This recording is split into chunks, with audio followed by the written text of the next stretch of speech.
नमस्कार, आप देख रहे हैं जनता टीवी। मैं हूं आपके साथ अमन त्रिपाठी। खबरों के सिलसिले में वक्त है एक बड़ी खबर का। बड़ी खबर, बड़ी जानकारी आपको बता रहे हैं। हिमाचल में आपदा में राहत को लेकर घमासान देखा जा रहा है। बड़ी खबर, अहम जानकारी। हिमाचल में आपदा राहत को लेकर घमासान देखा जा रहा है। दूसरी बार तबाही देखने के लिए केंद्रीय टीम पहुंचने वाली है। कांगड़ा, मंडी, सिरमौर और बद्दी में यह टीम नुकसान का जायजा लेगी। वहीं जिले में डीसी और अन्य अधिकारी भी मौजूद रहेंगे। साथ ही आपदा में कुदरत ने हजारों घर बेघर किए हैं। इस दौरान क्या कुछ नुकसान रहा है उसको देखने के लिए तमाम अधिकारी आज पहुंचने वाले हैं। आपदा में कुदरत ने हजारों घर बेघर किए। कुदरत के कहर का आज आकलन किया जाना। हिमाचल में आपदा में राहत को लेकर लगातार घमासान देखा जा रहा है। वहीं आज तबाही देखने के लिए पहुंचेगी केंद्रीय टीम। कांगड़ा, मंडी, सिरमौर और बद्दी में ये टीम पहुंचने वाली है। वहीं जिलों के डीसी और अन्य अधिकारी भी इस दौरान मौजूद रहेंगे। हिमाचल में आई आपदा ने कई घरों को तबाह कर दिया। जनजीवन बुरी तरह से प्रभावित हुआ। आज तबाही देखने के लिए केंद्रीय टीम पहुंचने वाली है।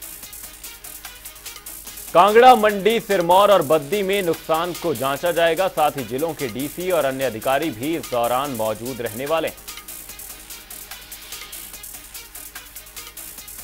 हिमाचल में आपदा में राहत को लेकर लगातार घमासान देखा जा रहा है। वहीं आज केंद्रीय टीम जो भी नुकसान हुआ है उसका जायजा लेने के लिए पहुंचने वाली है। कांगड़ा, मंडी, सिरमौर और बद्दी में यह टीम नुकसान की समीक्षा करेगी।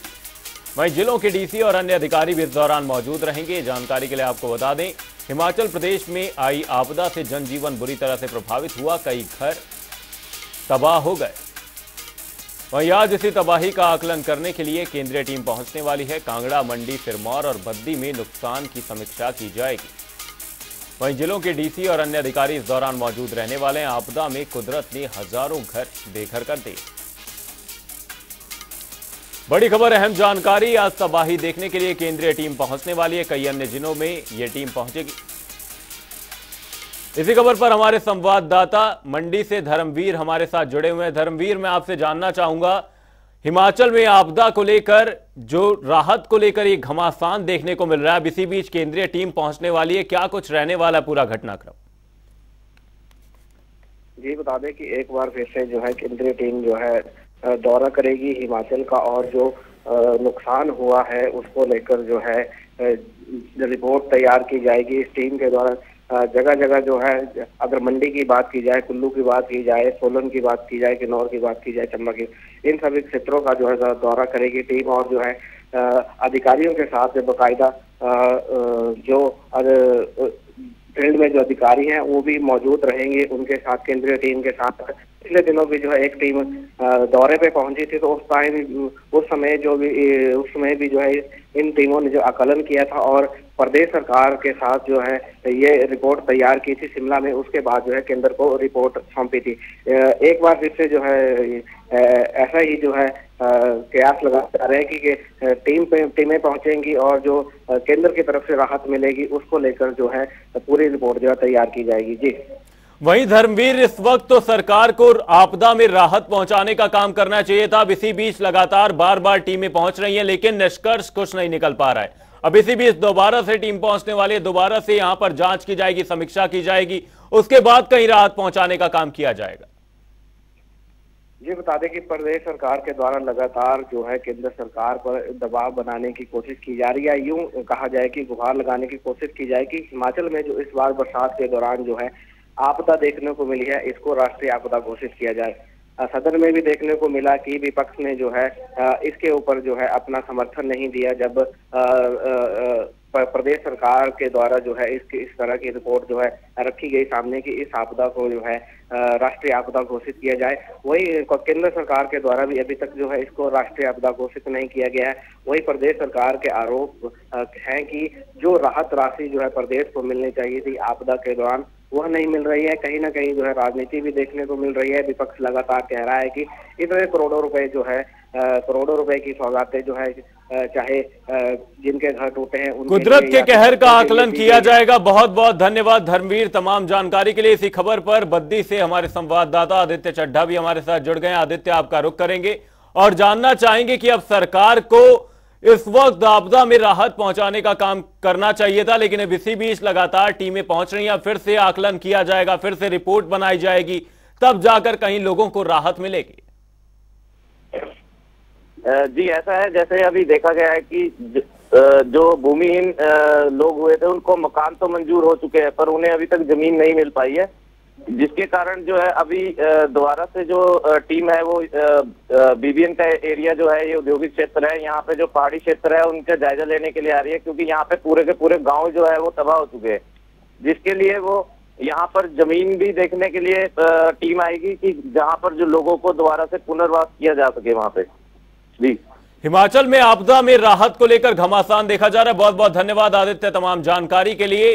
कुदरत के कहर का आकलन किया जाएगा। इसी खबर पर हमारे संवाददाता सौरभ अटवाल भी हमारे साथ जुड़े हुए हैं। सौरभ, आपसे जानना चाहूंगा अब क्या कुछ घटनाक्रम देखने को मिलेगा, क्योंकि आपदा में राहत को लेकर लगातार घमासान देखा जा रहा है। फिर केंद्रीय टीम पहुंचने वाली है, क्या कुछ रहने वाला है पूरा घटनाक्रम?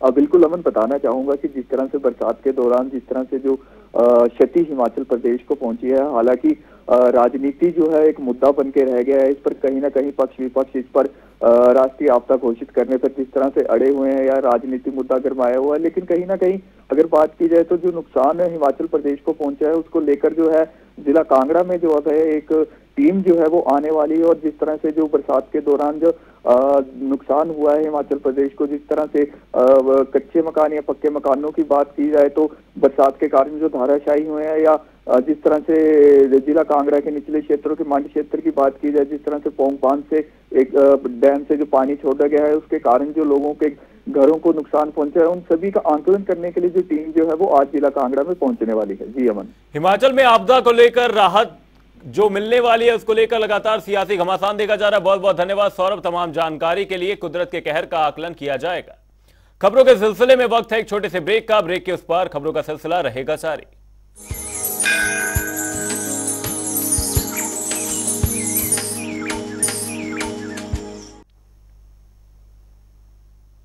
ब्रेक के बाद आपका स्वागत है। आप देख रहे हैं जनता टीवी। रुक करेंगे अगली खबर का। प्रदेश कांग्रेस मुख्य प्रवक्ता प्रेम कौशल ने पत्रकार वार्ता के दौरान विपक्ष पर जमकर निशाना साधा है। हमीरपुर के सर्किट हाउस में आयोजित पत्रकार वार्ता के दौरान प्रेम कौशल ने कहा कि बीजेपी ने आपदा के दौर में जमकर राजनीति की है और लोगों को मदद की दरकार थी, लेकिन उस दौरान बीजेपी की पॉलिसी रही है जिससे नायक बनने के प्रयास में खलनायक बनकर सामने आए हैं।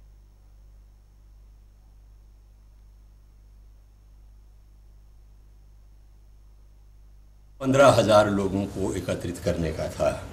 जिस तरीके से इन्होंने गाड़ियों के नंबर मांगे थे, हर ब्लॉक से इतने लोग आएंगे, चंबा से 50 लोग पर कॉन्स्टिट्यूंसी थे, कांगड़ा से 100 लोग थे, तो इसका टोटल मिला के अगर आंकड़ा जोड़ें तो 15,000 लोग, और मुश्किल से 1500 लोग पहुंचे। और भाजपा का जो ये आंदोलन था, इसकी असलियत है कि मैंने कहा जिस तरीके से इस विधानसभा सत्र में भारतीय जनता पार्टी का वो चेहरा उजागर हुआ जिसमें ये स्पष्ट हुआ कि भाजपा को हिमाचल और हिमाचल के लोगों की चिंता नहीं है। ये जो आंदोलन था ये जनहित के मुद्दों के ऊपर नहीं था। ये भारतीय जनता पार्टी, जैसे कि मैंने कहा, बैकफुट पे है, भाजपा में पैनिक है। ये जो भारतीय जनता पार्टी का आंदोलन था, घेराव का कार्यक्रम था, ये भारतीय जनता पार्टी को बचाने की दृष्टि से। जिला सिरमौर के राज्य स्तरीय वामन द्वादशी मेले पर बीजेपी ने जिला प्रशासन पर राजनीति करने के आरोप लगाए हैं। सांसद सुरेश कश्यप ने कहा कि मेले में चुने हुए बीजेपी जनप्रतिनिधियों को निमंत्रण नहीं दिया गया है। साथ ही मेले का राजनीतिकरण करने पर जिला प्रशासन की कड़ी निंदा की गई है। सांसद ने कहा कि प्रशासन ने राजनीतिक दबाव के चलते बीजेपी के किसी भी नेता को निमंत्रण नहीं दिया, जो कि बेहद दुर्भाग्यपूर्ण है।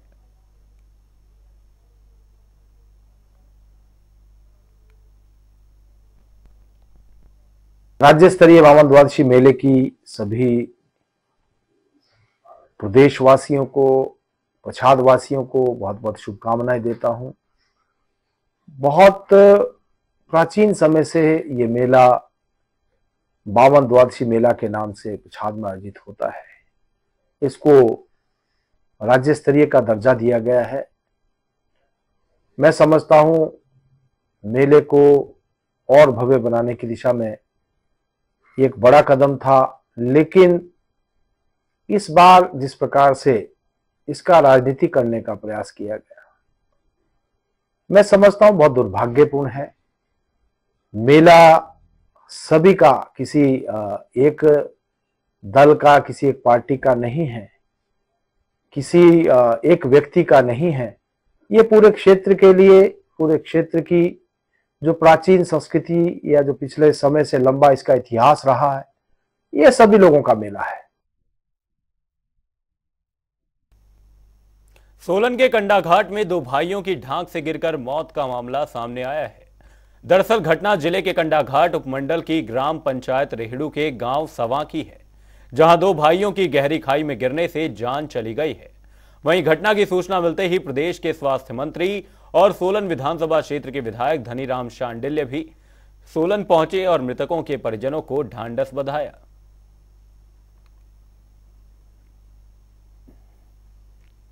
ये सवा गांव की दुर्घटना हुई है।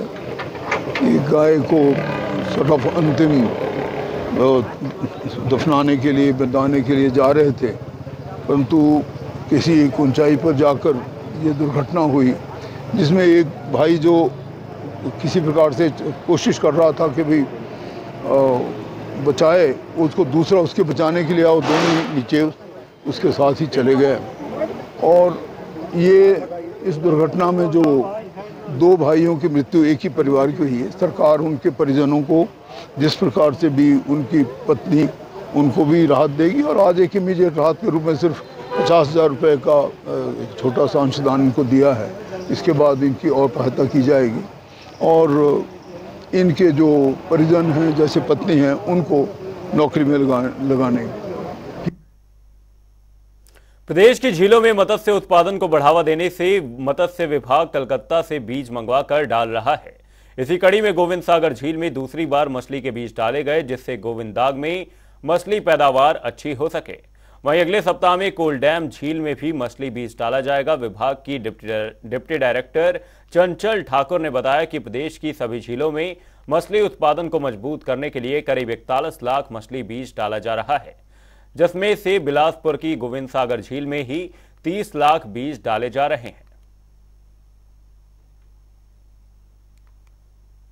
ये हम वेस्ट बंगाल से ला रहे हैं और इसकी क्वालिटी बहुत, इसका सारा ख्याल रखा जा रहा है। तो काफ़ी तंदुरुस्त बीज इस बार का जो आया हुआ है। तो इस गाड़ी में, आज की गाड़ी में हमारे पास 3 वैरायटी आई हुई है। प्रतिवर्ष जिस प्रकार मत्स्यिकी विभाग फिश सीड को परचेज करने के लिए टेंडर लगाता है, उसी प्रक्रिया के अनुसार हमने इस साल भी जो मत्स्य बीज है वो क्रय किया है।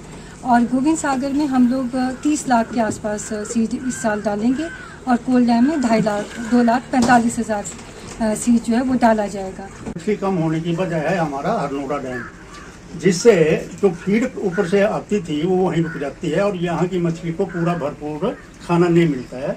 इस वजह से ये जो है कम हो रहा है। और वहाँ से पानी की व्यवस्था ऐसे की जा रही है कि 10 या 12 फुट पानी एकदम छोड़ दिया जाता है, जिससे मछली डिस्टर्ब होती है।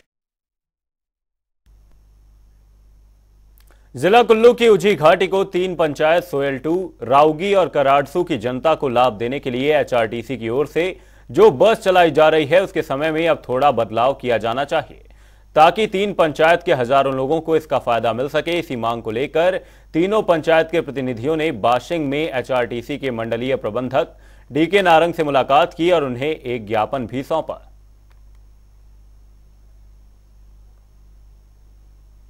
सब यहाँ पर जिस समय सारणी की समस्या के अनुसार यहाँ पर आए थे और आरएम साहब ने हमारी समस्या को पूरी तरह से सुना और उन्होंने हमारी समस्या को हल भी किया। और श्री गंगा ठाकुर जी जो कि हमारे उप प्रधान हैं, उन्होंने हमारी इस समस्या में बहुत पूर्ण रूप से सहायता की। और जो बाकी यहाँ पर मेरे साथी आए हैं, उन्होंने भी हमारी पूर्ण रूप से सहायता की। मैं इन सबका धन्यवाद करती हूँ। और साथ ही साथ हमारे रावगी पंचायत के प्रधान जी भी हमारे साथ आए हैं, मैं इनका भी पूर्ण रूप से धन्यवाद करती हूँ। हमारे काइस में जो हमारे स्कूल के बच्चे और जो आम जनमानस सोइल के लिए, सौर कोटाधार के लिए वापस जाते थे, उनको दिक्कतों का सामना करना पड़ रहा है। फिर हमने क्या किया, आज की जो समय सारणी है, इसमें आम जनमानस को भी का भी नुकसान नहीं होगा और जो हमारे स्कूल के बच्चे भी है, इनके लिए भी ये भी अपने टाइम से स्कूल और कॉलेज पहुंच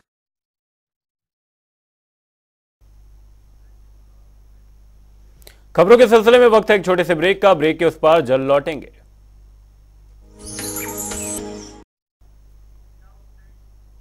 ब्रेक के बाद आपका स्वागत है। आप देख रहे हैं जनता टीवी। रुक करेंगे अगली खबर का। अखिल भारतीय विद्युत मजदूर महासंघ ने अपनी मांगों के समर्थन में डीसी सिरमौर सुमित खिमटा के जरिए देश के प्रधानमंत्री को एक मांग पत्र सौंपा है। ज्ञापन में विद्युत कर्मचारी की समस्याओं और मांगों के जल्द समाधान की गुहार लगाई गई है। वहीं हिमाचल राज्य विद्युत तकनीकी कर्मचारी महासंघ के जिला महामंत्री रणवीर सिंह ने बताया कि विद्युत विभाग में तैनात कर्मचारियों के साथ अन्याय हो रहा है।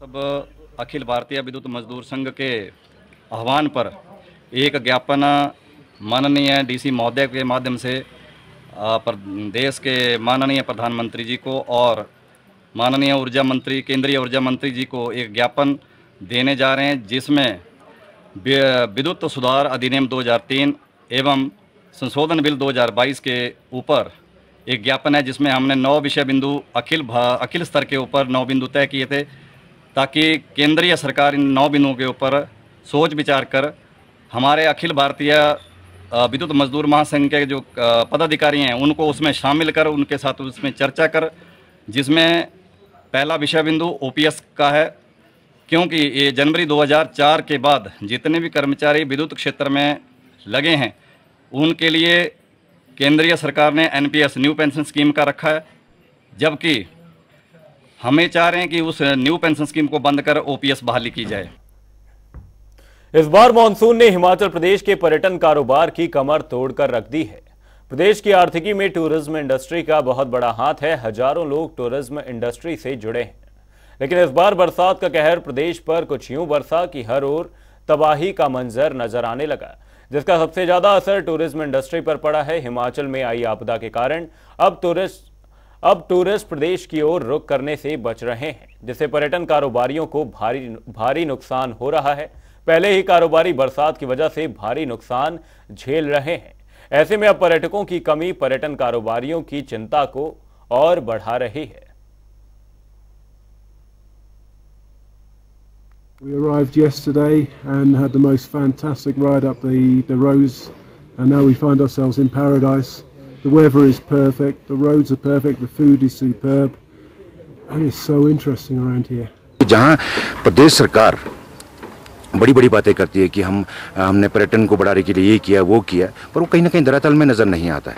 आज देखा जाए तो जो नुकसान, चलो प्रकृति की वजह से जो नुकसान हुआ है वो तो है ही है, पर इसके ऊपर बोलते हैं जख्म में नमक छिड़कने वाला काम अभी जो है आपने देखा होगा, जो हमारे टैक्सी ऑपरेटर्स के ऊपर जो ये न्यू टैक्स इम्पोज किया हुआ है सुकू सरकार ने, वो तो बिल्कुल जख्म के ऊपर एक नमक छिड़कने वाला काम किया हुआ है। नमस्कार, जनता टीवी में आप सभी का स्वागत है। इस वक्त मैं किन्नौर जिला के सबसे बड़े पर्यटन क्षेत्र नाको गांव में हूं और सीधी तस्वीरें जो है आप नाको गांव की इस वक्त देख सकते हैं। ये जो सामने आप देख रहे हैं निचली तरफ, ये जो नाको गांव का एक जो है प्राकृतिक झील है, इसके अपोजिट में जो है नाको गांव है, जहां पर बहुत खूबसूरत जो है घर है और निचली तरफ झील है। इस वक्त यहाँ पर जो है माइनस तापमान जो है -1 डिग्री क्षेत्र में जो है लोग यहाँ पर जो है अच्छी जो है आमदनी कमाते हैं। मैं बताना चाहूँगा कि किन्नौर जिला के जो यहाँ नाको क्षेत्र के जो जिला परिषद सदस्य शांता नेगी है, उनका कहना है कि पर्यटन क्षेत्र में दिन प्रतिदिन कमाई करने के लिए जो है युवा सामने आ रहे हैं, लेकिन प्रदेश सरकार द्वारा जो है टूरिज्म के क्षेत्र में अब जो है टैक्स को बढ़ाया है, जिसके चलते जिला किन्नौर और हिमाचल प्रदेश के जो पर्यटन क्षेत्र से जो आजीविका कमाते हैं उन लोगों को कई समस्याओं का सामना करना पड़ रहा है। ऐसे में उन्होंने प्रदेश सरकार से मांग की है कि टैक्स को टूरिज्म क्षेत्र में जो है कम किया जाए, ताकि युवाओं को जो है रोजगार के साथ साथ टैक्स का जो है बोझ न उठाना पड़े। जनता टीवी के लिए किन्नौर से अनिल नेगी। अब नवजात बच्चों को किसी भी सूरत में मां के दूध से वंचित नहीं रहना पड़ेगा और उसे बाजारू दूध से अपना पेट नहीं भरना पड़ेगा। हिमाचल प्रदेश के मंडी जिले के श्री लाल बहादुर शास्त्री मेडिकल कॉलेज नेर चौक में प्रदेश की पहली स्तनपान प्रबंधन यूनिट स्थापित होने जा रही है। इस यूनिट के लिए 30 लाख की मशीनरी खरीदी जा चुकी है, जबकि 45 लाख की मशीनरी खरीदने के लिए टेंडर जारी कर दिए गए हैं। मेडिकल कॉलेज नेर चौक के प्रधानाचार्य डॉक्टर DK वर्मा ने बताया कि स्टेट नोडल अधिकारी डॉक्टर अनुपम बदन और 2 स्टाफ नर्सें राजस्थान से इसकी ट्रेनिंग लेकर लौटी हैं।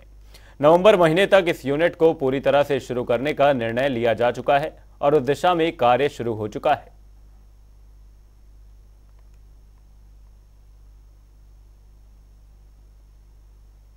इसकी स्थापना का कार्य शुरू हो चुका है। इसमें कुछ मशीनरी आ गई है, कुछ अभी आनी है और ट्रेनिंग हमारे डॉक्टर्स ने ली है, कुछ स्टाफ नर्सेज ने ली है और नवंबर तक हम इसको शुरू करना चाहेंगे। और इसका फ़ायदा ये रहेगा कि जो शिशु मृत्यु दर है उसमें गिरावट आएगी और ये स्टेट का पहला स्तनपान प्रबंधन यूनिट होगा। जो हमारे छोटे बच्चे हैं जो उनके लिए जो स्तनपान की सुविधा मदर्स के लिए अलग से एक जगह बनेगी जहाँ पे उनसे जो कई मदर्स मिल्क एक्सप्रेस नहीं कर पाती या कोई दिक्कत होती है तो उसके लिए पंप्स वगैरह यूज़ होते हैं वो, और उसको दूध को स्टरलाइज करके उसको फिर बच्चों को दिया जाएगा। फिलहाल के लिए इस बुलेटिन में सिर्फ इतना ही, कहीं जाएगा नहीं। जनता टीवी पर खबरों का सिलसिला रहेगा जारी। तब तक के लिए नमस्कार।